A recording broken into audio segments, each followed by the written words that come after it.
Just get my thingy here working. Hannah Vardy is going to speak to us.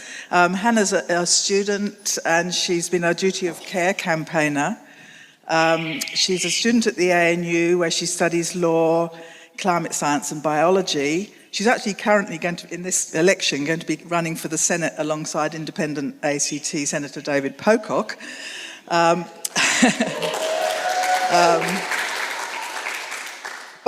But since 2023, actually, she's been a major player in the Duty of Care campaign alongside 3 other young people. The campaign is seeking to establish that governments must consider the health of children and future generations when making decisions that could worsen climate change. And so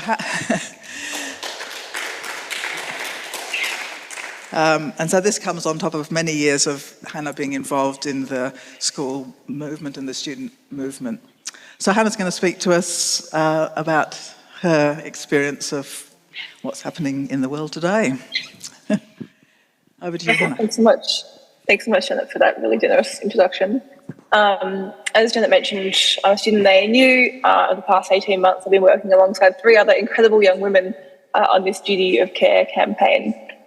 And our efforts have helped build nationwide support for legislation that enshrines the principle that governments have a legal responsibility to protect children and future generations from climate harm.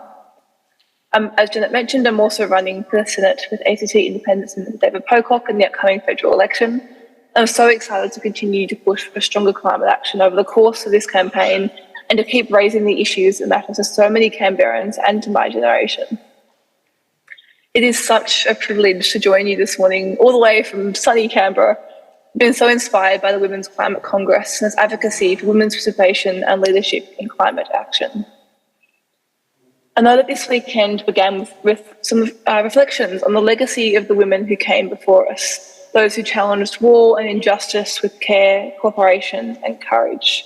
It's such a powerful reminder that today's climate movement and the work that we're doing stands on the shoulders of generations of women who've always fought for a fairer and safer world.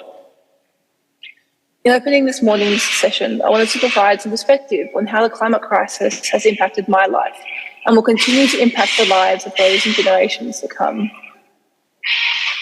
We know that the health of a child born today will be defined by climate change. The climate disasters that have occurred just over the last 2 decades illustrate just this. The last 10 years of my life have been the 10 hottest on record. I turned 21 this year, and for over half my life, the planet has been consistently shattering temperature records. This is not normal.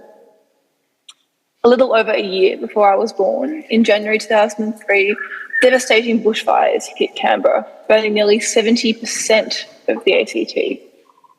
Then, on my 5th birthday in 2009, the Black Saturday bushfires hit Victoria, whipped up by a perfect storm of heat, wind and drought.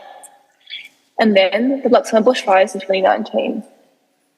I'm sure most, if not all of you joining us in the room this morning have a story about some of the devastating impacts that these sets of fires had.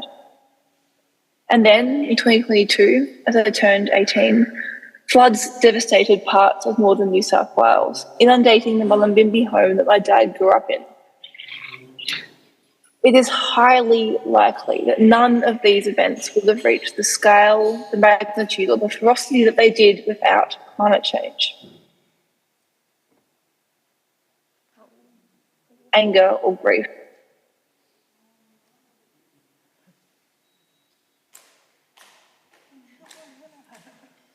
The rise of the last few decades. I share them only to highlight how climate change has and will continue to shape the world that my generation will inherit. But there were also glimmers of hope amongst all this bleakness. In 2004, the year I was born, it took a whole year to add 1 gigawatt of solar power capacity globally. It now takes just a single day and is projected to take only an hour by the time I'm 30. In 2019, we witnessed hundreds of thousands of people, including myself and my peers, take to the streets across the country in the school strikes for climate, the biggest protests in this country's history. This was such an inspiring moment for so many of us. We found thousands of people that cared about a safe and livable climate just as much as we did, and also a way to galvanise our frustration over the lack of climate action into a fight for change. While it seems that the climate wars in Australia aren't yet over, Labor's 2022 election win was largely driven by concerns over climate, and we've seen massive investments in solar, wind and batteries ever since. We've also seen a steep rise in successful youth-led court cases all around the world over the past 2 years, holding governments to account for their inaction to safeguard our futures. This has included a court case here in Australia, led by Anjali Sharma, that sparked the Duty of Care campaign, and we're continuing this fight to this day. We know that we aren't moving nearly fast enough. We also know that the next generation of leaders is bold and bright and ready to challenge the status quo. Tackling this crisis can't just be up to young people. So, a parting message. As the election campaign continues over the coming weeks, please find a way to escape your echo chambers and make climate a priority to those across the political spectrum. It is so crucially important that the long-term impacts of climate change and the enormous opportunity that Australia has in addressing it aren't drowned out in the noise. I'd like to end today by looking forward. By 2050, I'll be 46 years old, and right now, the path to net zero looks uncertain at best. But we all have the power to chart a better course, whether by speaking up in our own communities, advocating for policy reform, or making choices in our own lives that go far beyond what we might imagine. While climate change will disproportionately impact women, we are also the ones who hold some of the solutions that we know will work best in our communities. This Congress is just one powerful expression of that. So, as you move into the workshops and circles for the rest of the day, I hope that they can galvanise a sense of solidarity, optimism and courage that you can take back into your own communities. Because every step we take together brings us closer to a future where my generation and those to follow has the chance not just to live, but to lead, to flourish and to thrive. Thank you so much.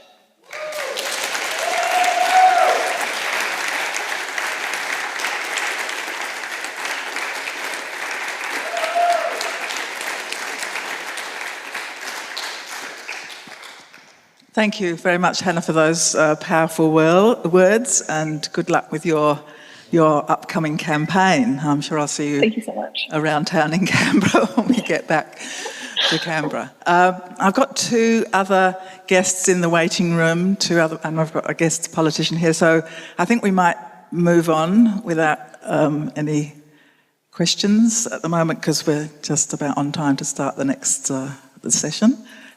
Well, thank you very much, Hannah, and we'll keep in touch.